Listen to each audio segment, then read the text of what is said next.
வணக்கம்.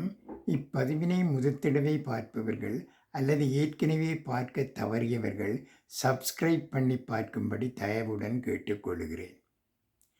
முதுமை. முதுமையில் ஒருவரது மனநிலையில் ஏற்படும் மாற்றங்கள். முதுமை என்பது உடலில் மட்டுமல்ல, மனதிலும் பல மாற்றங்களை ஏற்படுத்தும் ஒரு இயல்பான வாழ்க்கை பயணம்.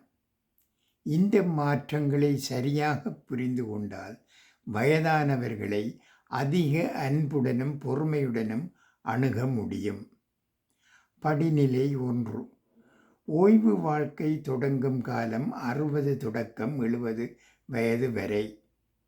வேலை மற்றும் பொறுப்புகளிலிருந்து விலகிய உணர்வு, இனி என்ன செய்வது என்ற எதிர்கால கவலை, குடும்பத்தினருடன் அதிக நேரம் செலவிடும் விருப்பம், புதிய பொழுதுபோக்குகள் மற்றும் ஆர்வங்களை தேடுதல். படிநிலை 2. சார்ந்திருக்கும் உணர்வு அதிகரிக்கும் காலம் 70 வயது தொடக்கம் 80 வயது வரும் வரை. உடல்நலக் குறைபாடுகள் குறித்து கவலை, தனிமை மற்றும் புறக்கணிக்கப்பட்ட உணர்வு, பழைய நினைவுகளை அடிக்கடி பகிர்ந்து கொள்ளுதல், குடும்பத்தினரின் அன்பும் கவனமும் அதிகமாக எதிர்பார்த்தல். படிநிலை 3. மிகவும் முதிர்ந்த வயது 80 வயது தொடக்கம் அதற்கு மேல்.